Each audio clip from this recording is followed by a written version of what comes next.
এরপরে if HF AID থেকে আপনি লিখেছেন রোজার মাসে রোজা রেখে চায়ের দোকান চালানো যাবে কি না। অন্য ধর্মাবলম্বী বা বেরোজগার যারা আছে, অসুস্থ আছে, তাদের কাছে চা বিক্রি করলেন, আপনি তাদের জন্য চায়ের দোকান খোলা রাখেন, এটা নাজায়েজ নয়। কিন্তু আপনি যদি রোজাদার বা আপনার মুসলিম কিন্তু ইচ্ছাকৃত রোজা রাখছে না শরীয়গ্রাহ্য ওজর ছাড়া, তাদের মধ্যে চা বা অন্যান্য নাস্তা খাবার ইত্যাদি বিতরণ করেন বা ডিস্ট্রিবিউশন করেন বা তাদের কাছে বিক্রি করেন, তাহলে সেক্ষেত্রে আপনি একজন গুনাহগার মানুষকে গুনাহের কাজ করতে সহযোগিতা করছেন। সেজন্য এটা আপনার জন্য শরীয়ত দৃষ্টিকোণ থেকে নাজায়েজ কাজ হবে। ফারিয়া তানি আপনি লিখেছেন আমার প্রায় 20 দিনের বেশি মাসিক চলছে, আমি কি নামাজ পড়তে পারবো, আমার কি রোজা হবে? বোন ফারিয়া, আপনার পূর্বের অভ্যাস যতদিন ছিল ততদিন মাসিক হিসাবে বিবেচ্য হবে, এরপরে বাকি সময়টা আপনি অসুস্থতা হিসাবে গণ্য করে নামাজ পড়বেন। ধরুন আপনার 8 দিন হয়ে থাকে বা 9 দিন হয়ে থাকে কিংবা 10 দিন হয়ে থাকে, তাহলে 10 দিনই আপনার হবে, যেটা আগে পূর্বের অভ্যাস আছে। আর যদি অভ্যাস না থাকে, এক এক সময় এক একটা হয় এবং এখন টানা হচ্ছে, তো সর্বোচ্চ 10 দিন আপনার মাসিক হয়, বাকি দিনগুলোতে আপনি নামাজ পড়বেন। ইমরান ইসলাম আপনি লিখেছেন রমজানের আগে কালেকশন করে রমজানে ইফতার বিতরণ করলে কি রমজানের সওয়াব পাবো?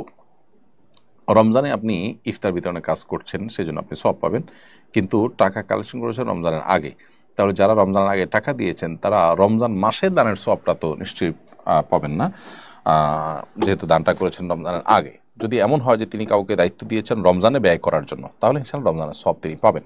অর্থাৎ ইফতারটা রমজানে হবে, এখন আমি ডোনার, আমি কালেক্টরকে দিলাম যে তুমি এই টাকাটা নাও, রমজানে ইফতার করাবে, তাহলে ইনশাআল্লাহ আমি রমজানে দানের সবটাই পাবো, কারণ আমার টাকাটা ইমপ্লিমেন্ট বা খরচ হচ্ছে রমজান মাসে, টাকাটার খরচ হচ্ছে, ব্যয় হচ্ছে রমজান মাসে, আমার চাহিদা পূরণ হচ্ছে রমজান মাসে, সব পাওয়া যাবে আশা করা যায়। কিন্তু কেউ যদি রমজানের আগেই দান করেছেন, সেটা দিয়ে যিনি টাকা রিসিভ করেছেন তিনি রমজানে ব্যবহার করেছেন, তাহলে দানকারী সব পাবেন না, কারণ তিনি রমজানে দান করার জন্য দেন নাই। তো সাধারণত ইফতারের জন্য টাকা কালেকশন করলে তো দাতা রমজানে খরচ হবে সেটা জেনেই দেন, তো সেটা জেনেই যদি দেওয়া হয় ইনশাআল্লাহ তিনি রমজানে দানের সওয়াব পাবেন। শাহিনা রিমি লিখেছেন যদি কারো স্বর্ণ 10 ভরি হয়ে থাকে তাহলে কি পুরো 10 ভরি জাকাত দিতে হবে নাকি 7 ভরির বাড়তি অংশে জাকাত দিলেই হবে? বোন শাহিনা, 10 ভরির হলে তাকে 10 ভরির পুরাটুকুরি জাকাত দিতে হবে, 7.5 ভরির উপরে হলে তখন সবটুকুর জাকাত দিতে হয়, শুধু অতিরিক্ত অংশের নয়, বরং পুরোটারই জাকাত দিতে হবে 2.5% হারে, বিক্রয় মূল্য থেকে 2.5% হিসাব করে বের করে জাকাত দিতে হবে বছরে একবার। এমডি আবুল হাসান আপনি লিখেছেন তাড়াতাড়ি বা তাড়াহুড়ো করে তারাবির নামাজ পড়া যাবে কিনা। তাড়াতাড়ি বা তাড়াহুড়ো করে তারাবির নামাজ পড়া একেবারে অনুচিত, এটা তারাবির যে মান, গুণগত মান, সেটাকে নষ্ট করে দেয়, এটা আমাদের উচিত নয়। বরং আমাদের উচিত হবে তারাবি ধীরস্থিরতার সাথে পড়া। সাহাবা একরাম তারাবি পড়তে পড়তে পুরো রাত প্রায় পার করে দিতেন, অথচ আমরা অনেকে হুলস্থুল করে এবং তাড়াহুড়ো করি। তারাবির নামাজের সবচেয়ে বড় বৈশিষ্ট্যই হলো যে এটা ধীরে ধীরে পড়া হবে, অথচ আজকাল আমরা উল্টোটা করি। এমডি সবুজ আলী আপনি লিখেছেন আমি একজন সিঙ্গাপুর প্রবাসী, রোজা রাখা আমার পক্ষে কঠিন হয়ে যায়, পরবর্তীতে আমি যদি কাজা করি তাহলে হবে কিনা। দেখুন, আপনি জাস্ট কাজের অজুহাতে রোজা না রাখার সুযোগ নেই। যদি এমন হয় যে আপনি যেখানে আছেন সেখানে রোজা রাখতে আপনার কঠিন হয়, তাহলে আপনার সেই জায়গা পরিবর্তন করা দরকার, সেই চাকরি পরিবর্তন করা দরকার, সুইচ করা দরকার, যাতে করে আপনি রোজা রাখার মতো পরিবেশে যেতে পারেন।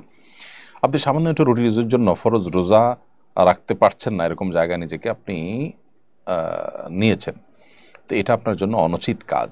যদি এমন হয় যে সাময়িক সমস্যা, এই মুহূর্তে পারছেন না, সেখানে যৌক্তিক শরিয়া গ্রাহ্য কোনো ওজোরের কারণে, তাহলে সেটা গ্রহণযোগ্য হতে পারে, পরবর্তীতে রোজাগুলো রেখে দিলে হবে। মোহাম্মদ শাফিয়ার রহমান আপনি লিখেছেন রোজা রাখা অবস্থায় হাত কেটে যদি রক্ত বের হয় তাহলে কি রোজা থাকবে? ভাই শাফিয়ার রহমান, রোজা রেখে যদি হাত কাটা যায় এবং হাত পা শরীরে যে কোনো অঙ্গ প্রত্যঙ্গ কাটা যাক, তাতে রক্ত বের হোক, তাদের রোজার ক্ষতি হবে না, রোজা হয়ে যাবে ইনশাআল্লাহ তাআলা। এমডি দেলোয়ার হোসেন সরকার লিখেছেন আমি বিদেশে যাব, বিদেশে যাওয়ার জন্য মেডিকেল টেস্ট করলে কি রোজা ভেঙে যাবে? মেডিকেল টেস্টে সাধারণত যেটি হয়ে থাকে, ব্লাড বা ইউরিন স্যাম্পল কালেকশন করা হয়, এক্স রে করানো হয়, এগুলো কারণে রোজা ভাঙবে না। যদি কখনো এরকম কোনো মেডিকেল টেস্ট হয় যে মুখের ভিতর দিয়ে আপনার পাকস্থলিতে কোনো মেশিনপত্র ঢুকিয়ে টেস্ট করা হয়, তাহলে সেক্ষেত্রে সেটি কথা ভিন্ন। বাকি সাধারণ যে মেডিকেল টেস্টগুলো আছে, রক্ত নেওয়া, পেশাব নেওয়া বা আপনার এক্স রে করা, আইসিজি করা, এগুলো কোনোটার কারণে রোজা ভাঙবে না। মিস্টার কামাল ব্যাপারী আইডি থেকে আপনি লিখেছেন গ্রামের কিছু মানুষ আজানের পরও সাহারি খায়, তাদের রোজা হবে কিনা?